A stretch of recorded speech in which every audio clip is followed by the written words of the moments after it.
একটা মোবাইল বানাইছে, এটার মধ্যে ভাইরাস ঢুকে, কম্পিউটার এটার মধ্যে ভাইরাস ঢুকে, ল্যাপটপ এটার মধ্যে ভাইরাস ঢুকে। ভাইরাস মারার জন্য, ডিলিট করার জন্য অ্যান্টিভাইরাসের প্রয়োজন। আল্লাহ রাসূল আমাদেরকে একটা অ্যান্টিভাইরাস ইস্তিগফার দিয়েছেন। স্বয়ং আল্লাহ ইস্তিগফার পাঠ করতে বলেছেন।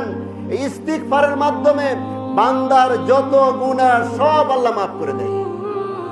আস্তাগফিরুল্লাহ, সবাই পড়েন আস্তাগফিরুল্লাহ, আস্তাগফিরুল্লাহাল্লাযী লা ইলাহা ইল্লা হুয়াল হাইয়ুল কাইয়্যুম ওয়া আতুবু ইলাইহি। বা আরো শর্ট করে বলতে পারেন আস্তাগফিরুল্লাহাল্লাযী লা ইলাহা ইল্লা হুয়াল হাইয়ুল কাইয়্যুম ওয়া আতুবু ইলাইহি। এটা হাদিসে পুরোপুরি আছে, আস্তাগফিরুল্লাহ ওয়া আতুবু ইলাইহি। হাদিসে রাসূল বলেন মান লাজিমাল ইস্তিগফার, যেই ব্যক্তি তার জীবনের জন্য ইস্তিগফার পাঠ করা জরুরি মনে করে, লাজেম মনে করে। লাজেম বুঝেন? লাজেম হলো জরুরি। যেই ব্যক্তি ইস্তিগফারকে নিজের জন্য জরুরি বানা, লাজেম বানা, জাআলাল্লাহু মিন কুল্লি দাইয়িকিন মাখরাজা, জাআলাল্লাহু লাহু মিন কুল্লি দাইয়িকিন মাখরাজা।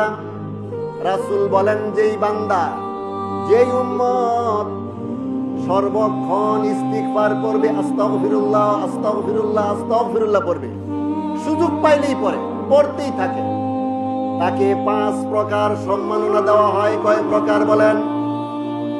যত বিপদ আপদ সংকীর্ণতা, এমন ভাবে বিপদ আপনাকে পাকড়াও করেছে, কোনো রাস্তা নাই, জাআলাল্লাহু লাহু মিন কুল্লি দাইয়িকিন মাখরাজা। বেশি বেশি ইস্তিগফার পড়লে ওই অবস্থায় আল্লাহ পাক আপনার জন্য মুক্তির পথ খুলে দেয়, নাজাতের পথ খুলে দেয়। ওয়া মিন কুল্লি হাম্মিন ফারজা, যত ধরনের টেনশন, চিন্তা, পেরেশানি আছে সব আল্লাহ দূর করে দেয়। ওয়া রাযাকাহু মিন হাইসু লা ইয়াহতাসিব, আল্লাহ এমন জায়গা থেকে রিজকের ব্যবস্থা করেন আপনার কল্পনাও নাই, এমন জায়গা থেকে রিজিক আল্লাহ ব্যবস্থা করেন। ওয়া মা কানাল্লাহু মুআযিবাহুম ওয়া হুম ইস্তাগফিরুন, যারা সব সময় ইস্তিগফার করে আল্লাহ তাদেরকে শাস্তি দেন না, তাদেরকে শাস্তি দেন না।